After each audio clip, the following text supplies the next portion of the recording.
tapping all their resources, investigators are unable to link a killer to his crime. Will 6 beer bottles make a case? A woman is pulled from her watery grave. The only witnesses have taken wing. Detectives must use an empty cocoon to catch a murderer. A shrewd serial poisoner stays one step ahead of the law. To stop him, investigators need to rouse a confession from a graveyard of deleted computer files. Police rarely have the benefit of smoking guns or bloody fingerprints to solve crimes. After the obvious leads grow cold, detectives with an eye for detail can use science to probe the most unlikely sources.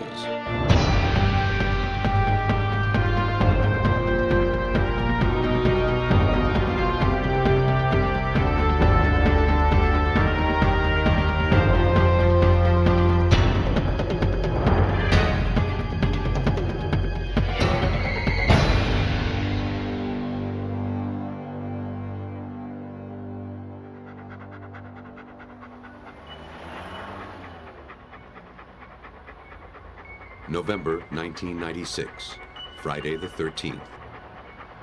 A man and his dog took their usual morning stroll past the soccer fields at the YMCA in Columbia, South Carolina. But on this day, something stopped them in their tracks. What he thought was a childish prank turned out to be frighteningly real. Face down in the grass lay the motionless body of a woman. Her hair was covered with blood. Authorities confirmed that the woman was dead, shot several times in the head at close range.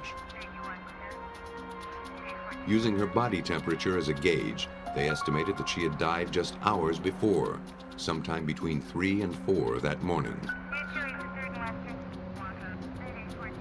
Investigators scoured the grass. Not knowing what might yield a clue, they photographed and collected all the litter found around the body. The shoulder pad from a woman's blouse might have been ripped out during a struggle. An empty purse pointed to robbery as the motive. 2 empty beer bottles could hold a killer's fingerprints. It was too soon to tell. Expanding their search, police found evidence of more immediate value. 3 shell casings and 2 spent slugs. Be very careful not to disturb. This told investigators that the woman had been shot at this location, not simply dumped here. Also, it gave them the basis for a ballistics comparison. But first, they'd need a suspect, and before they could find one, they'd need to know who the victim was. The body was brought to Richland Memorial Hospital, where she was identified from fingerprints as 30-year-old Virginia Russell. She'd had a police record for driving while intoxicated. Back in the lab, the forensics case was at a standstill. Technicians could find no physical link to the killer. The shoulder pad was a dead end. The fingerprints on the beer bottles were too smeared to identify. The body was lacking any foreign hairs, fibers, or other samples that might link a suspect to the crime. Sergeant. Detectives turned to friends and family. Cream, sugar? No, it's fine, thanks. In talking to the victim's aunt, investigators learned that the hospital where her body now lay was actually the last place Virginia was seen alive. She had spent the last night of her life visiting her cousin's sick baby. At the hospital visit. Relatives were pleased to see that after a struggle with alcoholism, Virginia Russell was turning her life around. Since taking a new job at a nighttime cleaning service, her wallet was always filled with cash.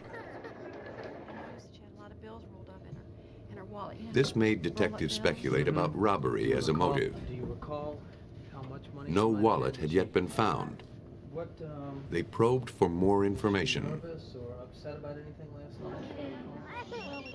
The aunt remembered Russell's beeper going off.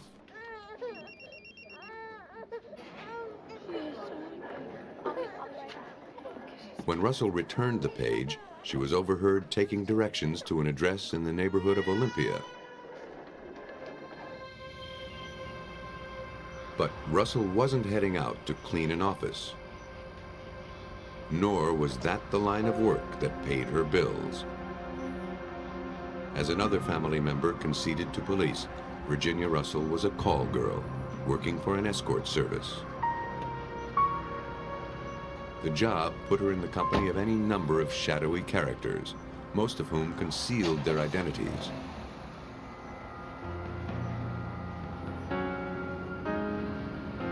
With such a suspect list, the case would be challenging, if not impossible, to solve.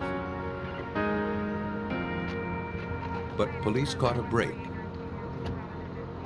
The day after the body was discovered, they found her car in a parking lot in Olympia. There was blood on the console. In the back seat, inside its carrier, was a single bottle of Michelob Light, the same brand found near her body.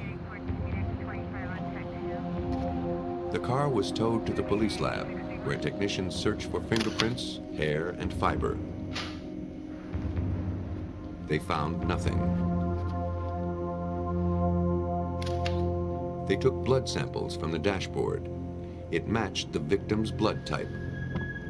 Russell must have been shot at least once while in the car.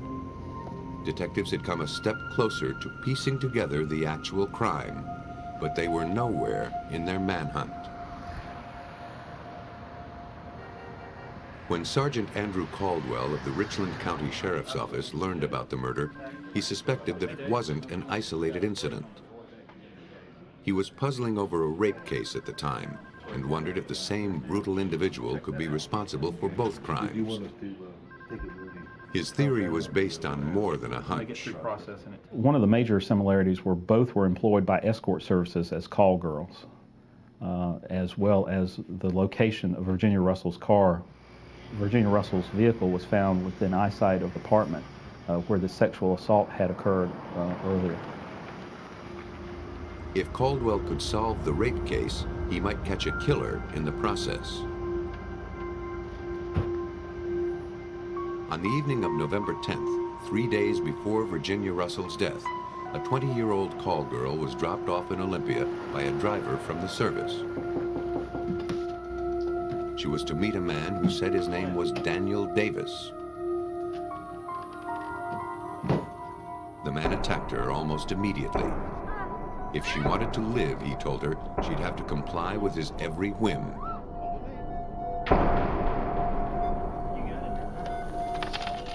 He dragged her to the bedroom and sexually assaulted her. After the attack, he emptied the young woman's wallet and threw her out of the house. As she wandered, dazed, into the neighborhood, her assailant drove away. She got one last look at his face before calling for help. Daniel Davis was a fake name. The apartment, investigators learned, was rented to a man named Roy Beck, Jr., who matched the description the victim gave police. His was a familiar name around the department. A series of burglaries had kept him in and out of trouble since his teenage years. From a computerized database, investigator Randy Strange compiled a group of images from a library of mugshots. By bringing up the specifics of the suspect as far as age, race, height, hair color, the computer automatically gives us possible candidates that match the suspect. Like Roy Beck, all of the men were in their mid-20s, around 5'5", with dark hair. From that lineup, the victim identified Roy Beck, Jr. as her attacker. Officers went to Beck's apartment to arrest him for the attack on the call girl, but he was one step ahead of them. they found the place abandoned and in disarray. The power had been turned off. Beer bottles and other garbage were strewn on the floor. Armed with a search warrant, investigators combed through the mess, looking for clues linking Beck to the rape. They found ammunition for various guns. Detectives thought they had found a positive link between Beck and the murder of Virginia Russell. But none of the ammunition matched the fatal bullets. Investigators directed their energy into finding Beck. To get their hands on him, they set up a sting. They obtained an arrest warrant for the sexual assault, then contacted Beck's old girlfriend. We were able to persuade her into helping us find him. She paged him and he returned the page and asked for her to come pick him up at an apartment complex in town.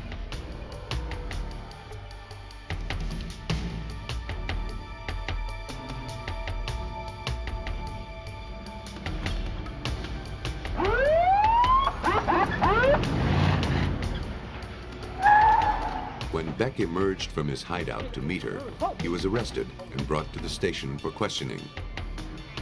In the meantime, detectives went upstairs to the apartment where Beck had been hiding out. The apartment belonged to Beck's friend, Richard Bulliard. Bulliard consented to a search and pointed investigators to a loaded gun on the sofa.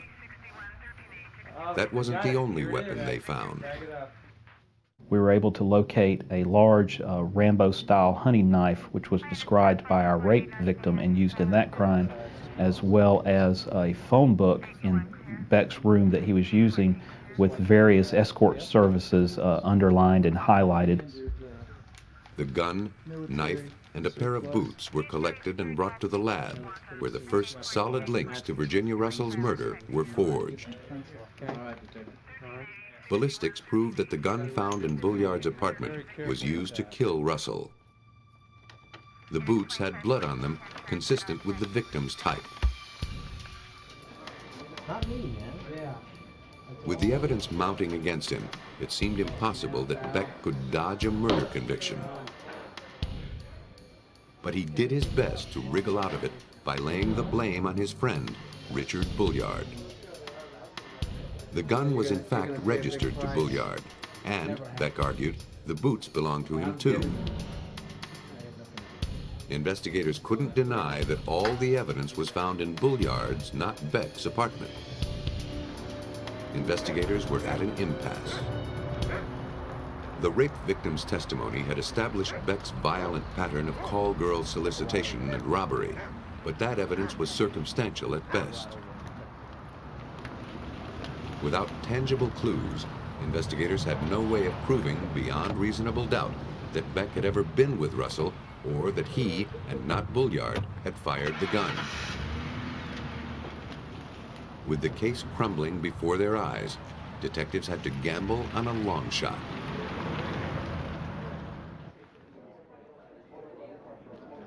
The only physical evidence that connected Roy Beck, Virginia Russell, and Virginia Russell's car was 6 Michelob Light beer bottles.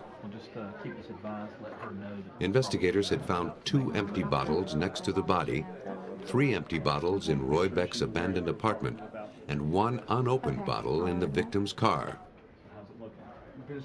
If they could be shown to have come from the same six-pack, it would prove that Beck had been with Russell that night. But without usable fingerprints, linking the beer bottles seemed impossible. Anheuser-Busch distributes almost 200 million bottles of Michelob Light each year.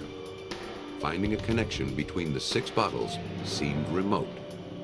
Without it, Roy Beck would go free.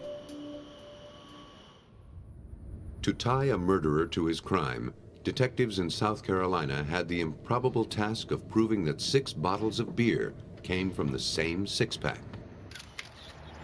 For help, they turned to the Anheuser-Busch bottling plant in Williamsburg, Virginia. In turn, Mark Landers, manager of quality assurance, relied on a coding system the company had adopted just that year. The code in question was 17 October 96, and the other four characters were WF58. The first part of the code showed that the beer was bottled on October 17, 1996. The W stood for the Williamsburg plant, and the F indicated a particular line within the system. The final part of the code, 58, specified that the beer was bottled during the 58th 15-minute increment on that day. As the bottles are packaged and labeled, they are placed in 6-pack carriers and in a case. All of the bottles produced during a 15-minute time period will contain the same exact code. In Lander's expert opinion, the beer bottles in Beck's house had come from the same carrying case as the bottles found near the victim. It was an irrefutable argument that locked Beck to his crime.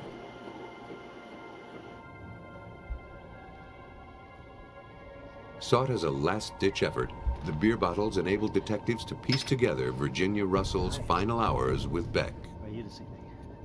After leaving the hospital, her escort service sent her to Beck's home, where they drank the first 3 beers from the 6-pack. Police surmised that when Virginia stepped out of the room, Beck discovered the stash of money in her purse.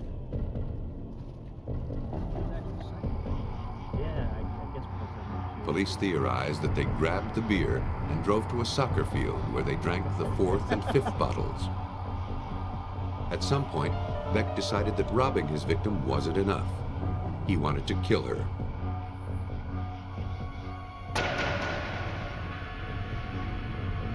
He shot her in the head, dragged her out of the car, and shot her twice more. He then drove away, abandoning her car within walking distance of his apartment. He left behind the final unopened beer, and with it, the clue that experts needed to link him to the crime. I remember during the testimony, Beck's defense attorney listening to this testimony, putting his head in his hands and shaking as if he didn't know how to recover from this very damaging testimony that was occurring.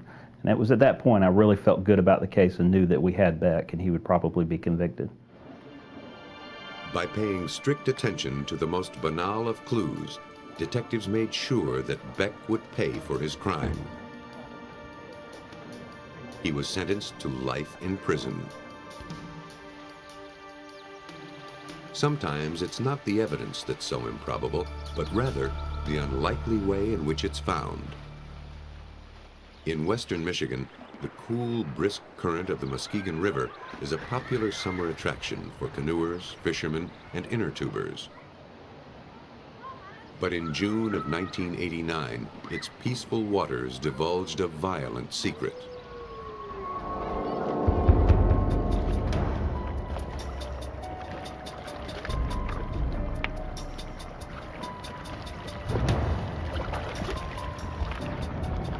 Two recreational divers were scavenging the river bottom for sunken treasure, dropped motors, lost fishing tackle, old anchors. A flash of metal told them they were onto something big, bigger than they thought. It was a red car, belly up in a 15-foot indentation, and there was something floating inside it. Peering through the windows, the divers saw the bloated figure of a human body. They contacted the police.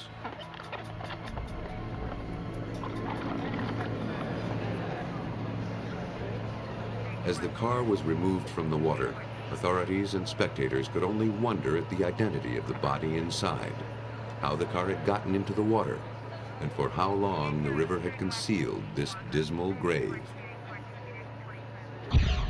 A fully clothed woman was removed from the car. Despite having been submerged in water, the remains were well preserved. Investigators searched the body and the vehicle for identification, but all they found was mud, insect larvae, and cocoons. The body was taken to the medical examiner's office. In the meantime, investigators searched the area, trying to figure out how the car got into the river. The vehicle had little body damage. The nearby overpass showed no indication of a car accident. Galen Brookins, the chief of police from nearby Fremont, looked for other points of entry. One of the theories that we had entertained was that it was possible for motor vehicles to come down this trail, which other vehicles obviously had, and to end up in the river at this point in a very straight trajectory. The strong current had carried the car to the other side of the pilings, where it finally settled in a deep ditch. Because the car had landed in a deep ditch, it was impossible to see it from the surface. Detectives hoped that the autopsy would disclose the secrets that the river had kept hidden. The medical examiner had two tasks: to help identify the body and to find out how she died. Dental x-rays and fingerprints were taken in the hopes of giving a name to this Jane Doe. Head wounds pointed to the cause of death. This woman didn't die in a car accident. She had been struck at least 6 times with a hard, blunt object. The medical examiner could also determine that she was dead before she went into the river. Someone had tried to conceal her body by pushing her vehicle into the murky depths. While the autopsy was being performed, police ran a search on the vehicle identification number. They learned that the car belonged to David Smith, a nursing home employee who lived not far from the Muskegon River. The discovery of the car and disclosure of David Smith's name raised eyebrows at the nearby Fremont Police Department. 9 months earlier, on October 2nd, Smith had paid a visit to the station. He came to report his wife missing. At the time, police suspected nothing more than a typical domestic dispute and a spouse who was blowing off some steam. He and his wife had had a disagreement, and she had left on Friday evening, September 30th, and that he had not seen her since that time. Smith told police that his 5-year marriage to Hai Yan, a Korean national, had turned sour. After their latest screaming match, she threw a plate at him, then climbed into her car and drove off. After the officer had interviewed him, he had indicated that he should take and contact relatives and friends and try to determine if any of them had heard from her, and then report back to our department. But months passed without any follow-up from David Smith, nor any sign of the missing woman or her car. When detectives checked up on Smith, they were surprised at what they found. Police learned from interviews with friends and family that Smith was hardly acting like a grieving spouse. Just 4 days after reporting his wife missing, he had filed for divorce. He'd been actively dating since and wasted no time in pawning Hai Yan's jewelry. Clearly, Smith didn't expect to hear from Hai Yan ever again. Though his behavior was suspicious, it was not illegal. The situation had all the ingredients of a homicide, except there was no body. Police were determined to find Hai Yan, dead or alive. In February 1989, 4 months before the body was recovered, Brookins turned to the Michigan State Police for help. State police worked the phones, contacting friends of the missing woman in the U.S. and Korea. No one had seen or heard from her since September. Now missing for 5 months, investigators were losing hope that Hai Yan would ever surface. As he proceeded with telephone interviews, Detective Richard Miller of the State Police uncovered a lie. Though David Smith told law enforcement that he had heard nothing from Hai Yan, he told several friends a different story. Mr. Smith had made statements during her absence that he knew she was alive and well, that she had contact with some mutual friends and other parties. But investigators found no one to confirm Smith's story. and he refused to take a lie detector test.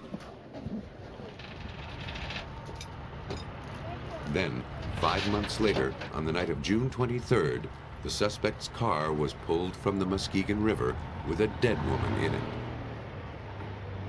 The waiting was finally over. Having found the body, detectives secured a search warrant for David Smith's home, which he now shared with his new girlfriend. Technicians scoured the house, searching for the tiniest shred of evidence that might tell them whether a crime had happened here. The odds of finding anything were slim. But it had been almost a year since Haiyan's disappearance. And there was no guarantee that this was even the scene of the crime. Investigators used an alternative light source to search for clues a killer wouldn't think to clean up. This searchlight penetrates paint layers, making it easy to find the remnants of blood. The beam highlighted some smears on a kitchen wall. And below them, police found what they were looking for. Behind a freezer, minute traces of blood spatter stained the wall. The crime lab personnel further expanded their search in the immediate area, and by removing molding along the wall, we discovered a large area of contamination from human blood. They believed this to be the scene of attack. From the pattern of the blood spatters, investigators were able to corroborate the medical examiner's findings. Someone had been beaten numerous times with a blunt object. From the amount of blood under the floor, it was likely that the person had been fatally wounded. But detectives faced a big problem. They were able to eliminate David as the source of the blood, but there were no records of Haiyan's blood type. She had been in the water too long to determine it from her remains. DNA tests at the time also were not sensitive enough to be of use. Someone had been severely beaten in this kitchen, but detectives couldn't yet make an airtight case for murder. To arrest Smith, investigators needed some hard evidence to link him to Haiyan's murder. In order to nail their suspect, police hoped to trap Smith in his own lies. He had told several people that he knew Haiyan was alive as of January. If police could prove that she'd been in the water prior to then, they'd be able to prove that Smith had intentionally concealed the crime.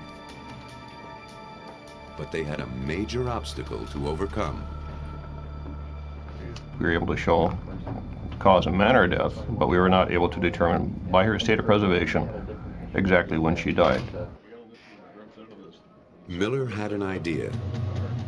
He remembered that when the car was fished from the water, cocoons had been removed from the windshield and fender. He knew that insects are helpful in determining time of death on land.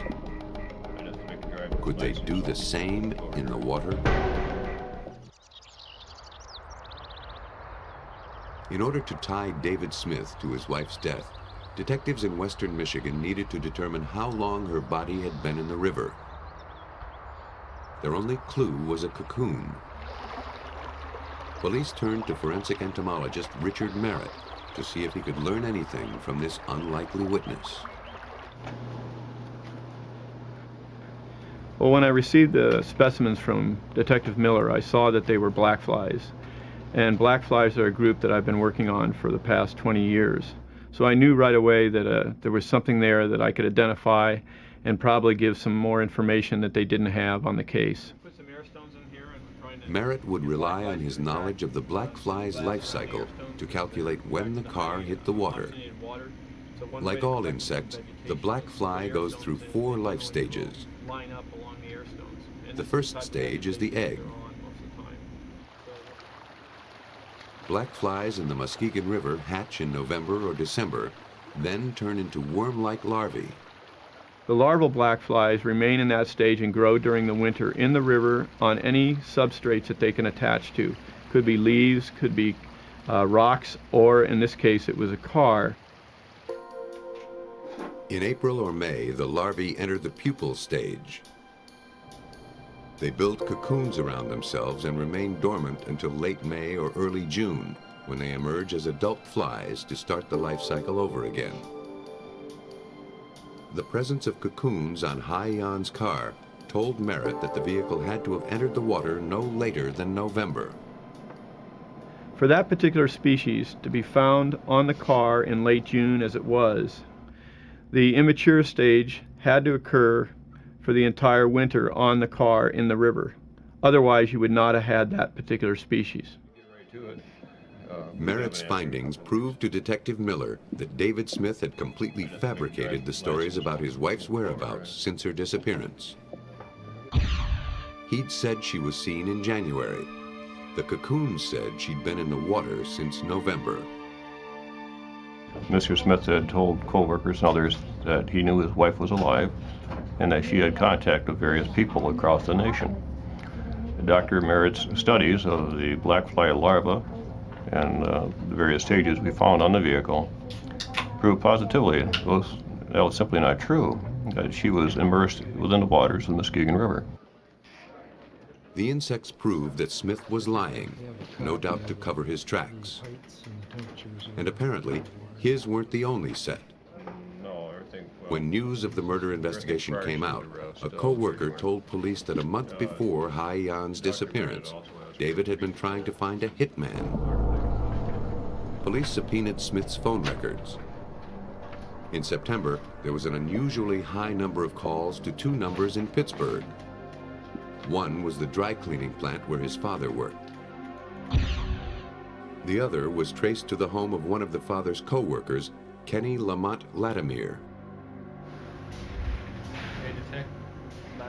When investigators confronted Latimer with the evidence heaping against his acquaintance, David Smith, Latimer crumbled.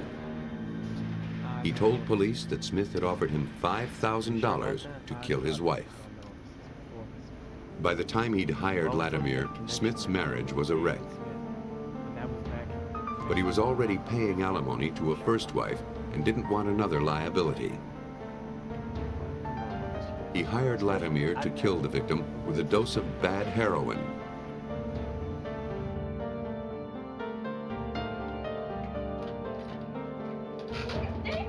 But the plan didn't work, so Smith beat her to death with a wooden statue. Smith and Latimer then put her into her car and pushed it into the river.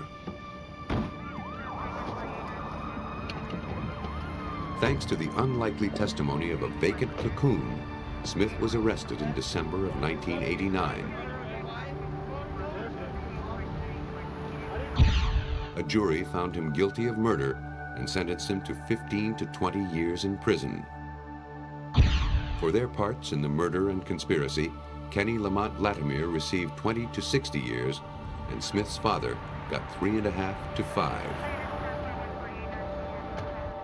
The improbable testimony of the black fly foiled David Smith's plot to cover up the murder of his wife. In Dana Point, California, detectives would rely on more improbable evidence to link a killer to his actions. For years, 46-year-old Janet Overton, a public official, had suffered from declining health. Though dizzy and weak, she was determined not to let illness keep her down. On a January morning in 1988, she looked forward to a family outing on the Pacific Ocean. She never made it past the driveway.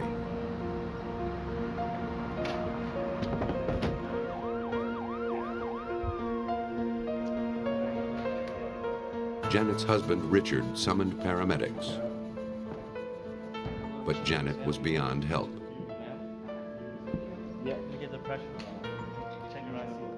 Within hours, she was dead. The autopsy that followed could do nothing to shed light on the cause of Janet Overton's death. A routine scan of her blood and tissues was performed in order to find commonly used substances. It eliminated all conventional over-the-counter or prescription drugs as having contributed to her death. Her strange illness seemed to be as much of a mystery in death as it had been in life.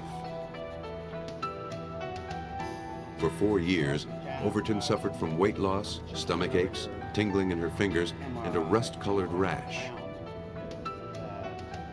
None of the specialists could make a diagnosis, despite extensive testing for viral infections, allergies, bacterial problems, anything that could explain the strange illness.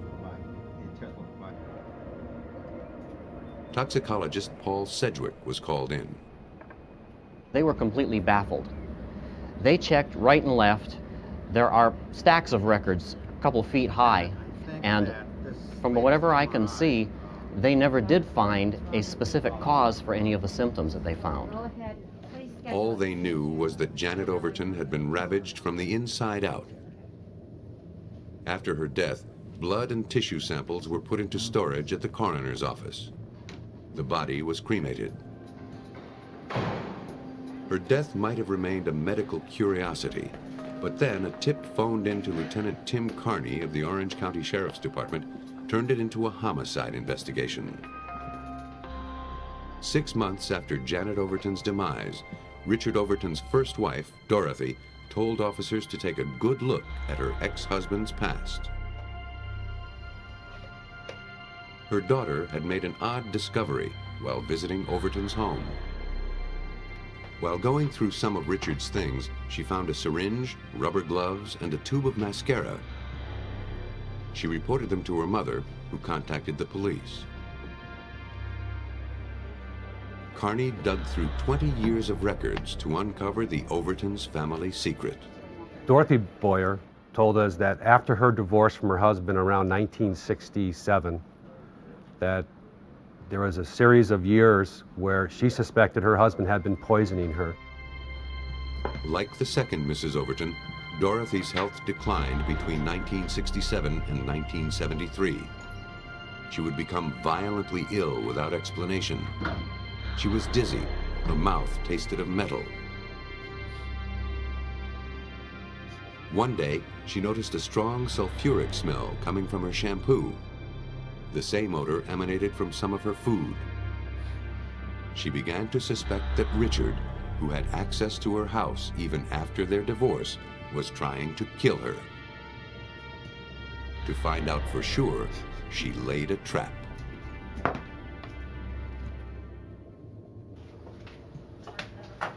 With the help of the Sheriff's Department, Richard Overton's first wife, Dorothy, devised a plan to see if he was poisoning her. She cleaned a new coffee can with rubbing alcohol, then marked the lid so that she would know if it had been tampered with. The rest would be up to Richard.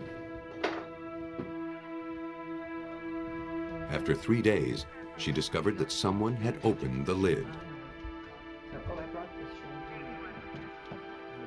Fingerprints lifted from the can were compared to Richard's, taken when he applied for a municipal job. They matched. Without his ex-wife's permission, Richard Overton had snuck into her house, gone into the cupboards, and mixed some reddish powder into her coffee. When the contents were tested, investigators discovered a strong-smelling mineral called selenium. Selenium is an element which in small amounts is necessary for good nutrition and health. In large amounts, it's poisonous. Richard was brought in for questioning. He initially denied having poisoned Dorothy, but confronted with the evidence, he confessed. Dorothy agreed to drop the charges so long as Richard stayed out of her life. Now, 20 years later, Richard Overton faced another round of questions regarding the poisoning of his second wife, Janet. But before detectives could go after him, they needed to find out if selenium poisoning had contributed to the death of Janet Overton. On paper, the two Mrs. Overtons seemed to have suffered from the same undiagnosed ailment. According to Lieutenant Carney, it looked like history was repeating itself.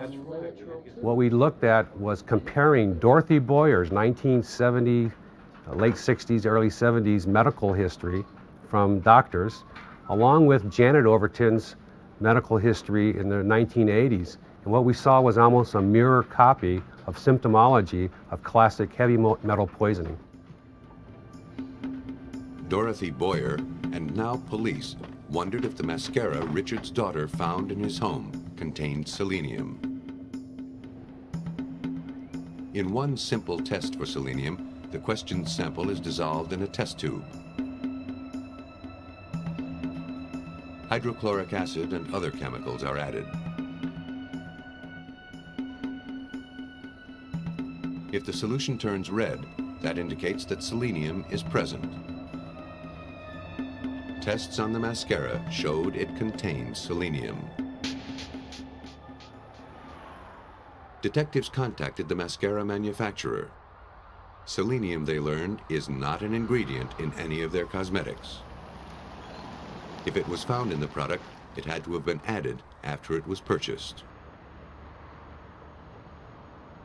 If high quantities of the mineral could also be detected in samples from the victim's body, investigators would have a solid foundation in their case against Richard Overton.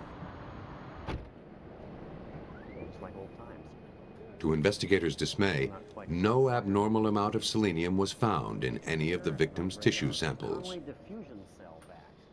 The investigation halted in its tracks. But it wouldn't be shut down for long, thanks to a lucky discovery in the lab. From the open vial of Janet Overton's stomach contents, Sedgwick was overpowered by the smell of bitter almonds, the signature of a far deadlier poison than selenium. And I knew instantly that there was cyanide from even 2 feet away. Only 50% of the population are genetically predisposed to smell cyanide. And because the original testing was done under a fuming hood, the smell was easy to miss. Had it not been for Sedgwick's chance discovery, it's likely that the cyanide would have stayed hidden forever. We didn't detect cyanide initially because it's one of the less common compounds that we see. It requires special testing and is not in the general screens that are initially called for. Sedgwick determined that Janet Overton's blood, brain, and stomach samples contained cyanide. Even a small dose of the white powder can be lethal. 1 year after Janet Overton's demise, her cause of death was ruled acute cyanide poisoning. To Detective Carney, Richard Overton appeared to be the most likely suspect. But poisoning cases are notoriously hard to solve. Forensics can be used to identify the deadly toxin, but are of little help in tying the poisoner to the body. Lieutenant Carney knew that he had an uphill battle. Proving a poison case can be difficult when time goes by. You still need to look at the aspects of the investigation, which include not only physical evidence, and we're talking about years of poisoning here, and also you have to look at motive and opportunity. And so far, investigators had found neither. It was true that Richard Overton had a history of tampering, but in person, he hardly seemed the murderous sort. He was a bright, accomplished man who had nothing to gain from his wife's death. There was no financial motive. Janet's life insurance policy had been paid out to her son. Nor was there a history of violence. The 15-year marriage was loving and supportive, Richard said. At first, detectives didn't let on that they knew about his attempts to poison his first wife. They simply asked Richard who might have tried to poison Janet. He mentioned that his wife had enemies, stemming back to her involvement in local politics. Janet had also struggled with depression. He couldn't rule out the possibility that she had killed herself. Then, 5 hours into the interview, police dropped the bombshell. I confronted him with the 1973 investigation where he poisoned his former wife. He denied that to me until I showed him the documentation of the report. Challenged by his shady past, Overton abruptly ended the conversation and refused to contribute any further to the investigation. Detectives had caught Overton in a bold-faced lie. During an interview with a business associate, Mel Hubbard, they caught him in another. Overton had told detectives that he had no access to cyanide. Hubbard told a conflicting story. Mr. Hubbard informed us that, in fact, he does use cyanide in the extraction of gold and silver from ore samples in his mining operations, and he keeps cyanide on hand at his residence. Mr. Hubbard also informed me that Richard had keys to his residence and would care for his home when Hubbard was away during his mining operations. Discovering that Richard had had access to cyanide was like putting him in the same room with the murder weapon. To place that weapon firmly in his grip, detectives would need to find motive. Without it, they'd have little chance of getting this case to court, and even less of a chance of a conviction. Armed with a search warrant, sheriffs descended on the suspect's home. They seized Richard's diaries, along with his computer, and 131 diskettes. Richard's children had told investigators that he kept a voluminous diary. First, he'd write notes longhand, and then he'd type more detailed versions into his computer. Finding some confession in the suspect's own words would be detectives' last chance at making their case. Careful inspection showed that some of the writing had been manipulated. Entries had been whited out. The page corresponding to the date of Janet's death had been removed. By using an ultraviolet light to see through the whiteout, investigators learned that Richard suspected Janet of having an affair.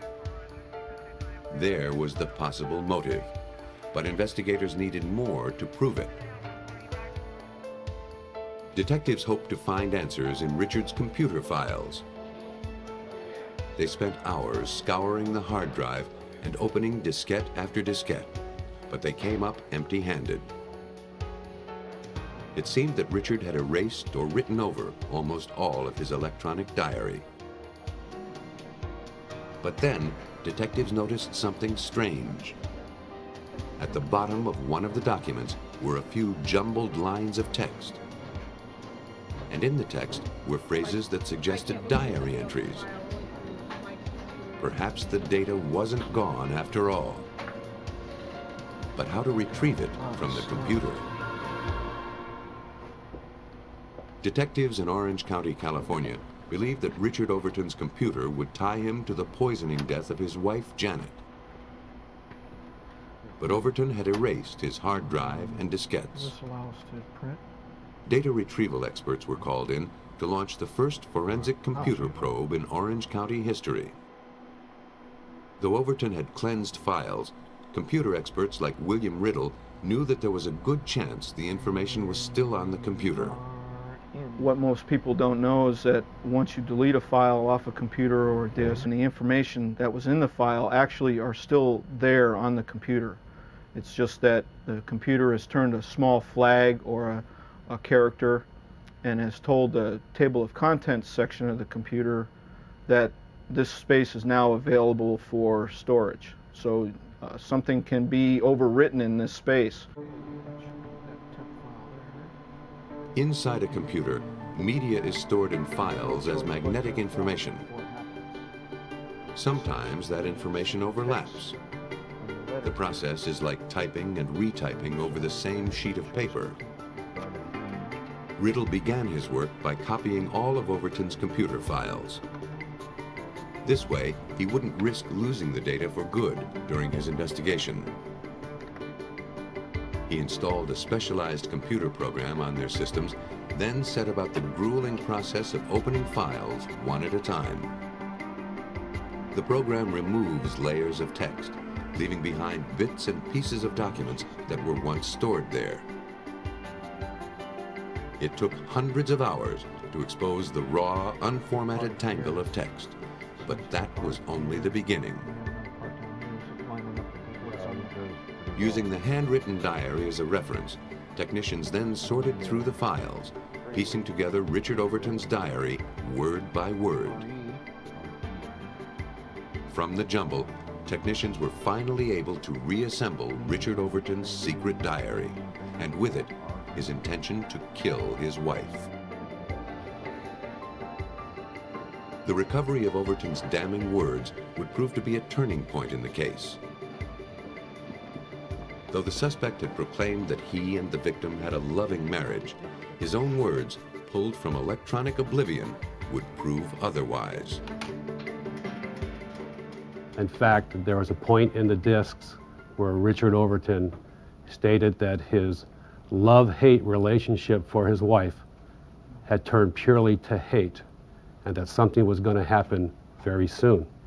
This was just a few short days before her death on January 24th. Investigators surmised that Richard was angry about his wife's infidelity and resentful that she'd achieved political success without a formal education. As he had done with his first wife, he added selenium to his wife's beauty products and food to set up a long-term illness. At some point, he'd stopped giving her the selenium and it cleared from her body. Then, he administered a single lethal dose of cyanide to kill her. He thought that no one would ever be able to catch him. And he was nearly right. Had it not been for his own writings, detectives would have had only their suspicions. After years of investigation, they now had both motive and opportunity. The information retrieved from the computer disks convinced the jury that Richard Overton had plotted for years to kill his wife. After only 6 hours of deliberation, they found him guilty of first-degree murder. He was sentenced to life in prison without parole. Even in the wasteland of computer files, beer bottles, and insect cocoons, a keen investigator can find a murder conviction. The most pivotal clues are sometimes waiting to be uncovered from the most unlikely sources.